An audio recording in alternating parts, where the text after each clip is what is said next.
All right, Shalom. First and foremost, I want to give all honor, glory, and praise to Yahweh, Bahashem, Yahweh Shai, Bahashem, Rakakadash. Double honors to the elders of Great Millstone, and peace and salutations to the brothers that are doing this work in truth and sincerity. And we're going to jump right into the lesson. This is 1 Peter 2 and 12. It says, having your conversation honest among the Gentiles, that whereas they speak against you as evildoers, they may by your good works, which they shall behold, glorify Yahweh in the day of visitation. So this speaks of the new man that we're required to put on as being ambassadors in this truth.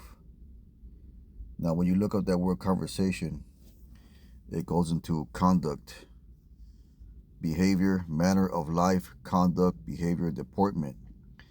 So your life should be a reflection of righteousness, of a reflection of integrity, and reflection of the highest moral ground, man.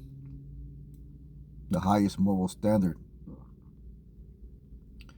So much so that it's noticed by the unbelievers, the Gentiles around you. And that's something that not everyone desires to achieve.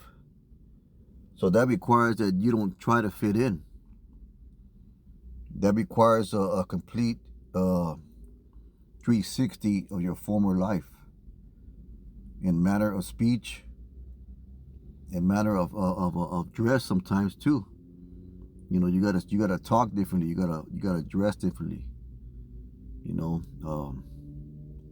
gotta put off the old man. Having your conversation honest among the Gentiles. You gotta deal with everybody with the utmost of integrity.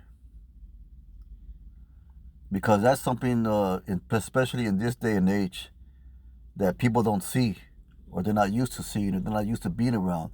They're not used to being around men of high moral integrity. They're not used to being a men of high levels of faith. That's strange and foreign to them. That's something that to them is weird. And we're gonna get a few scriptures concerning that. So let's get 1 Peter 4 and 1.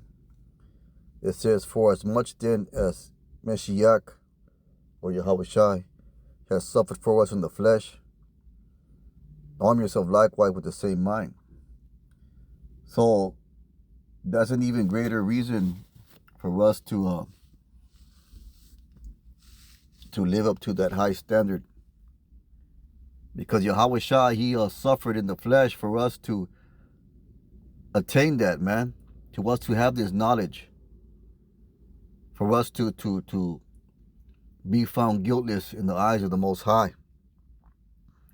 It says, arm yourself likewise with the same mind. And the mind of Yahweh Shai was of the utmost integrity, the utmost righteousness, and the utmost, he was a man's man. He was austere. He was the true alpha male. It says, for he that has suffered in the flesh has ceased from sin. So he gave an example of how we should walk. That he no longer should live the rest of his time in the flesh to the lusts of men. So that's saying that's putting off the old man. But to the will of Yahweh. So that's our life purpose. It says, for the time past of our life may suffice us to wrought the will of the Gentiles. And how true is that, man? It speaks of the time past, your former days. You was living for the world. You was living for the achievements and for the approval of the world. When we walked through lasciviousness, lust, excess of wine, revelings, banquetings, and abominable idolatries, trying to fit in, man. Trying to be part of the in crowd, so to speak. It says, wherein they think it's strange that ye run not with them the same excess of pride, speaking evil of you. So having that mentality of living to a high moral standard, it's going to make you an outsider, and it should make you feel, and you should be rejected of your peers or your so-called people in the world. You're a misfit, man. Strive to be a misfit.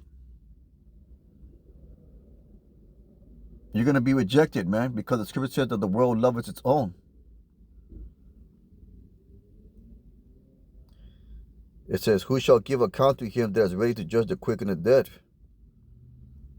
Because we're doing these things so that we don't receive that judgment.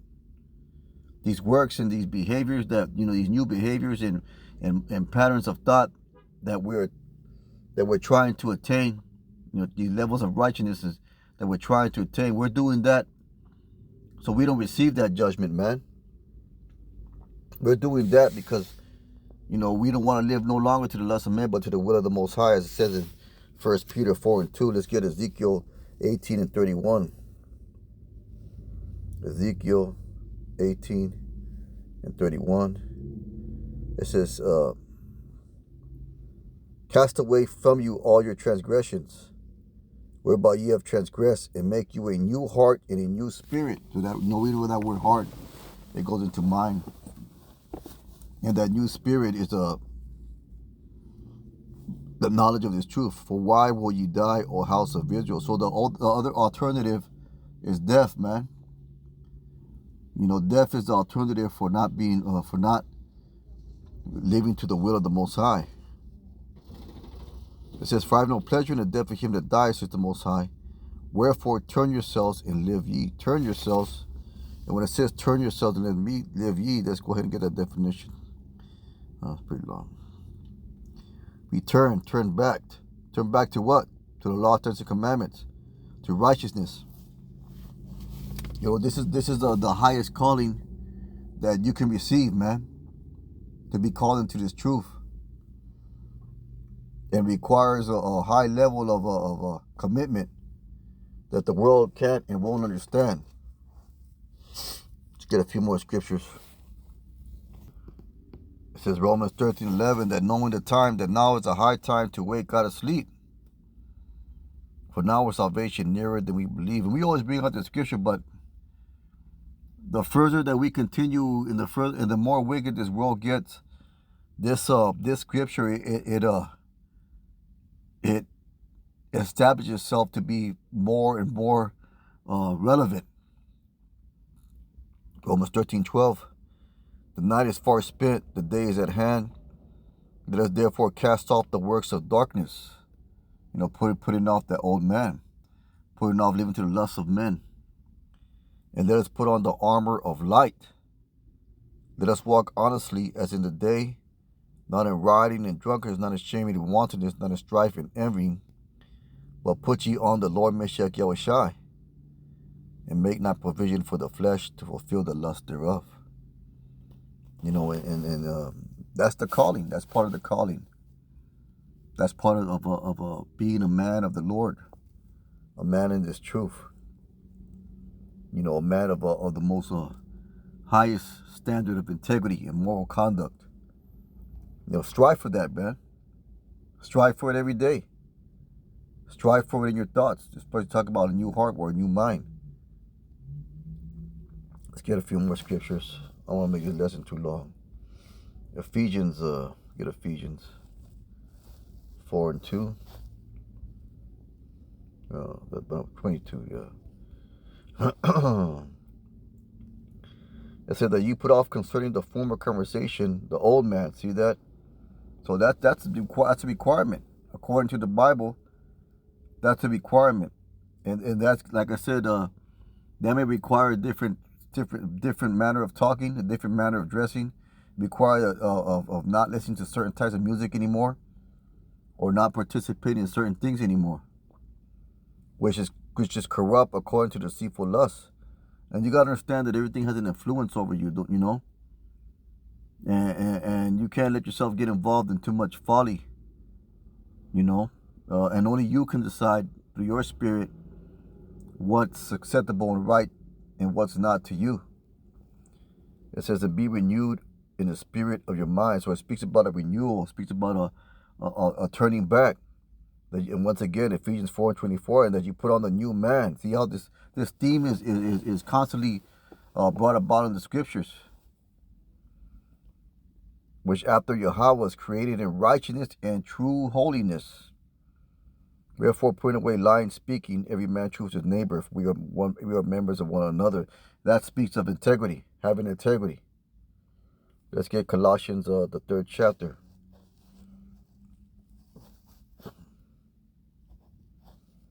It says, mortify, therefore. What's mortify? Mortify means I think it's to kill. Yeah, to make dead, to put to death, to slay. It says, they mortify, therefore, your members were upon the earth, fornication, uncleanness, inordinate affection, evil, conspicuous concupiscence, and covenant, which is idolatry. Let's get that word. Let's get that word conspicuous. It's desiring, craving, long desire for what is forbidden, lust. So that you got to kill these things that make you walk, that distract you from this truth. For which things' sake the wrath of Yahweh cometh on the children of disobedience. So the scripture will tell you how not to be, in the which ye also walked sometime when you lived in them. So we are all guilty of living in according to the lust of men. And now we are called to live to the will of the Most High. Okay, Hebrews 12:1. Hebrews 12:1. Say, wherefore seeing we also compass about so great cloud of witness, that lay aside every weight. And weight something that holds you back. So those things, they hold you back, man. They hold you back from being that man of high moral conduct and integrity. It says, and the sin which doth easily beset us, and let us run with patience the race as set before us. So it's a battle that we're fighting, man. It's a race that we're going through. It's an ordeal that's happening to us. And look at everything in every situation as a test, man. But with that being said, just a real quick lesson. Most High will and hope is edifying. With that, I want to give all honor, glory, and praise to Yahweh Ba'ashem Yoshai. Call halal Yahweh Ba'ashem Yoshai. Let's keep on pushing. Shalom.